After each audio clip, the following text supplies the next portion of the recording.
Hello, I'm so excited to be introducing my dear friend and sister, Lena Ruark-Eastes. I'm going to read you her beautiful bio. So Lena is the founder and director of Earth Path Education, where we help grow a culture of listening to the earth as our wisest mentor through teaching nature connection to children and adults and guiding girls through their rites of passage into womanhood. Lena has a passion for teaching and inspiring connection with the natural world.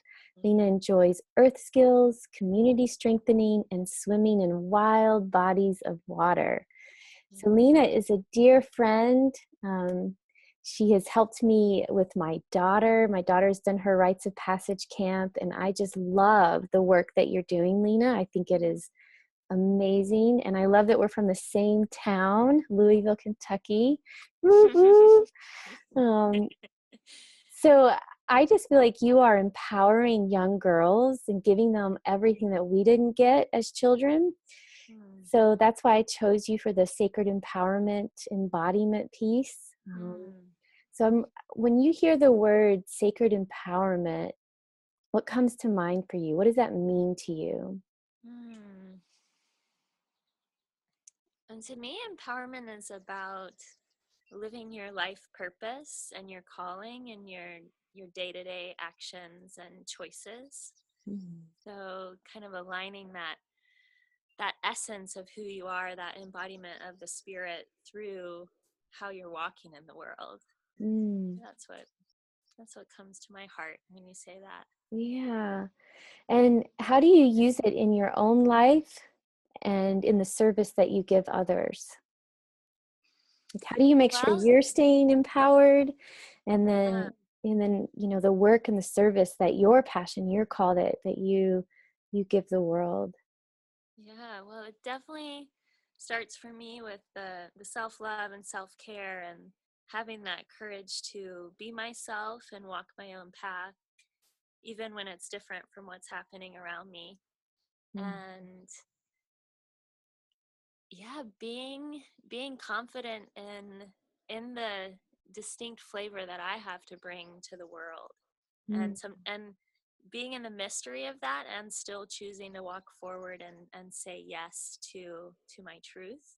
And so I think as a mentor, especially for girls and young women, beyond anything I could say or do or activity that I could bring or offer, they're watching me and they're watching how I am in the world. And so my meditation is, especially with children who can't help but inform themselves on our body language and the way we speak to them is, may I be in loving today and kind and in my own connection with the natural world and with Pachamama and spirit. And that, I think, is what stays with them decades down the road more than any specific, thing that I do or offer.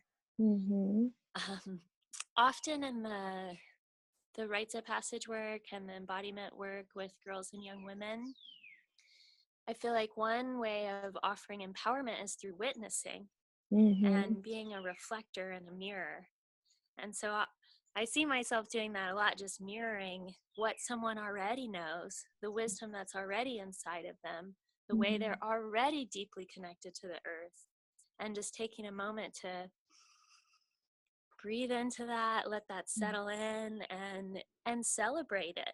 Like, that's what I do with girls and young women. Do you know how amazing you are? Like, look at this mirror and look into those sparkly eyes of yours and that, brilliant, radiant heart that even if it's been covered up by trauma or, a hard experience, to reach in and know that that empowerment's really empowered. It's already in there. And so it's remembering that, witnessing it for one another, uplifting and elevating that for one another.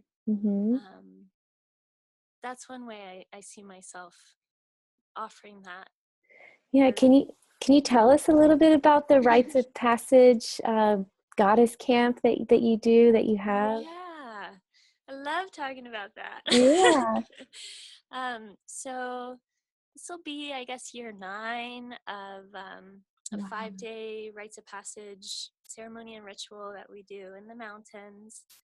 And it's a time where we push back the world, and where these young women have a space to experience themselves and get in touch with their inner resources and learn about, the blood mysteries, Mm. and have a safe place to explore the changes they're going through. It can be, as some of us can relate if we came through that time, Mhm. it can be a crunchy time, and Mhm. so to have the guidance and orientation of, first of all, self connection Mhm. and connection to the earth. We hold everything of the rites of passages like held in the arms of Pachamama, of Mother Earth, and of deep nature connection. So Mm. the natural world, always in rites of passage, has been central throughout time and culture, because the earth has a way of reflecting us, again, back to reflecting and witnessing. The Mhm. earth has a way of reflecting us back to ourselves. And so I see this with the young women. It's like their totems show up. There's Mhm. bears that show up on the land, and hawks, and Mm. the way that the fire speaks when they are speaking their truth. And the fire Mm. sparks up and says, I hear you. So it's Mm. that,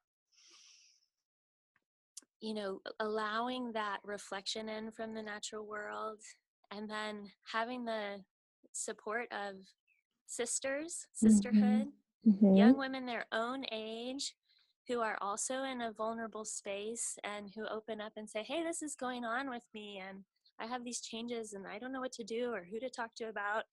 And you see their whole bodies just like relax, like, oh, I'm not alone. I'm Mm. not alone in this transition. And the way that the young women themselves uplift each other Mhm. is so inspiring to me, that Mm. how they empower one another. Mhm. And there's a story in our culture that young women are so competitive and can just take each other down. And I've found over and over again, when given a space to where they're encouraged to let their authentic selves come forth, what's very authentic for young women is to band together and uplift one another and Mm. be more beautiful together than Mm. separate. Mhm. So that's one thing that's really um, inspired me. And then to have mentors and guides, and Mhm. I consider myself like a village auntie, Mhm. which is a role that I see missing a lot in our Mhm. culture. Is, I'm outside of the family, and yet I'm a woman that they can trust and talk to. Mhm. And so the role of the mother is extremely important, and she can't do it alone, in this Mhm. time of a girl becoming a woman. So it's having that larger witnessing of the village. Mhm. And yeah, so those pieces of like self-empowerment, getting in touch with our inner Mhm. resources, inner wisdom, the Mhm. reflection of a group of sisters going through the same transformations, Mhm. having the north stars of elders and guides and mentors, and Mhm. the yeah, I just think of the elders with like the sparkle in their eyes, Mhm. and being a young woman and saying like, oh, I don't know exactly where I'm going, but she looks in Mhm. touch with herself. She looks, I can feel that she's rooted in the earth and rooted in her truth. Mhm. And so I think Mhm. having those people around at that time, both in Mhm. your family and a part of the larger village and earth, because that reflection, like I said, it comes in the waters and it comes in the sky. Mhm. And having 5 days to be in ceremony around letting go of what doesn't serve anymore, Mhm. and then clarifying what is your path, what is your medicine. That's Mhm. what they really get in touch with through certain practices we do, like a wilderness solo. Mm-hmm. And like, what is your specific gift that you feel called to bring? And how Mm. can we, as your people, support you in that, Mm. stand behind you in that? It's so beautiful. Yeah, I could talk about it forever. I know. Yeah. My mentor, Jyoti, who's an elder, she says at this age, the children need, it's really crucial that they have different types of moms to be able to go to for different things, different Mm-hmm. flavors of moms and aunties. And because we don't live in that village anymore, and we all also are isolated from our family, what you're creating is bringing that element back in a way that can nurture their souls. And I mean, you're empowering them and with embodiment and um, or helping to them to remember that innate wisdom that's inside and planting those seeds that can blossom later in life. And I know Mm-hmm. I'm so grateful for your presence in our community and in my life with Maya and Thanks. um, yeah, throughout the last couple of years. And um, yeah, I just really honor you and your wisdom. Is there what in the world? What's one area that you would like to see more sacred embodiment, empowerment? Just one. I know. um, well, because I devote a lot of my life force and passion to the empowerment of girls and young women, that's for a reason. I Mhm. feel that there there's some gaps in terms of our cultural blanket around rites of passage Mhm. and around that coming into womanhood. And so we are the life bringers. We're the, whether that's through bringing a child into the world and the next generations or Mhm. all the things that we birth as women, we are the life bringers. And Mhm. it is so important to be in touch with the sacredness of that and celebrate that. And in the absence of that, it can come a lot of pain as girls try to self initiate themselves. Mhm. And that can be through, you know, some really, scary ways that are, it's Yeah. so ingrained in us to be initiated that we Mhm. will try to create it however we can. Yeah. And so that could look like, hurting yourself Yeah. or Yeah, making a bad decision in a relationship or, the young the girls list goes who are on. the young Well, girls who are cutting themselves. yep, Yeah. yep, drugs, alcohol, I mean, you name it, there's different pathways. Yeah. And what a missed opportunity for this Mhm. time. Now that we're in the spring, I always think of young women as like they're in their bud, they're in their flower. They're at Mm. that moment where the bud is pushing into a flower. Like that takes courage, that takes Mhm. true strength.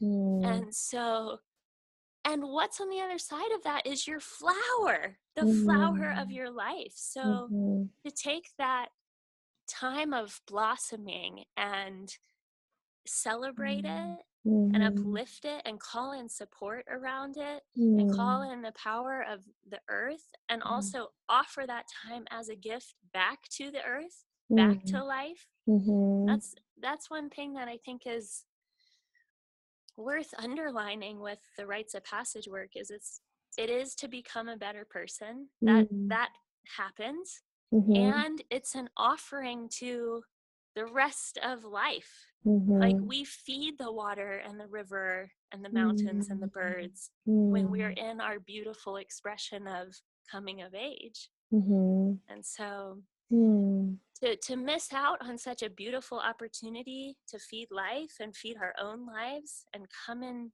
use the power of that time to come in touch with why we're here, Mhm. that's one place I'd like to see more empowerment. Mm. Although, I want every community where a young woman is coming of age for her to have a place that she can go and Mhm. experience that. Mm. So Mm. it's definitely a call to action of anybody who's hearing this to, in in your own way, to step up as a mentor in your community. Mm-hmm. And it doesn't have to be fancy, like you can tell when there's a young person who's kind of dropping down, and Mm-hmm. take that opportunity to uplift them and ask them good questions, and maybe just Mm-hmm. don't say anything and just listen to what's going on for them. Mm-hmm. So that's one place I'd like to see more. Mm. Ah, your passion is contagious. Yeah, Oh, you can feel it. It's coming through, and I think that's the energy that will create the ripples for change and awakening and activation in someone else who's hearing this. You know, you may spark um, that calling in somebody else who lives somewhere else who they don't have what we're offering here in Asheville. You know, Asheville is such a unique place in the world. So now I know that you are about to have your baby. When's the mm-hmm. due date? The middle of May. Middle of May. Yeah. So if someone wanted to contact you or learn more about your offerings, we'll be mindful around that you're about to have a baby and you have Yeah. support lined up to help, right? So, Yes, lots of support. okay. Yeah. But how could someone reach out to you if So they, or checking find out out our website, your which website? is earthpatheducation.com, Mm-hmm. and feel free to email me. My name's Lena, Lena, at earthpatheducation. Oh, Should I give my phone number also? that's up to you. Okay. It's pretty public. It's going to, be very public. So maybe your email's fine. Okay. Yeah. So email me, and we do have sessions going all summer. We have just a couple spots open in the Rites of Passage for Mm, Growing Goddess. That happens, it's going to be the 24th through 28th of July. of July. And Okay. then we also do programming for girls starting at age 6. So we have a Oh, mother-daughter group for 6 to 10-year-olds and their moms. And then the oh, 8 to 10 is the Nature Sisters. And then we go all the way up to 18 with our moon mystics, who are our mentors, who've been through the experience themselves and then oh, offer themselves and their gifts back to the oh, younger oh, what a girls and beautiful, beautiful, beautiful offering that you're putting into the world. Thank you so much, Lena, thank for your you. passion and your purpose and your gift and for showing up in your most authentic, beautiful way. I really honor you. Thank you, Crystal. Thanks for uplifting so many Mm-hmm. of us women in your community and Mm-hmm. our work. Yes. And I just want to say one more thing, if I may. Mm-hmm. Um, so a lot of women come up to me and say, I want to be doing similar work. And I really do believe that the earth is dreaming up these solutions through many of us at the same time. Mm-hmm. And so if you do feel called to do rites of passage and empowerment work with girls and young women, I definitely recommend reaching out so that, yeah, there can be a strong network of us, like mycelium, all doing this Mm-hmm. together. Oh, that's so beautiful. Thank Thank you. you, Crystal. Mm-hmm. I just Mm. have one hand because I'm holding my phone.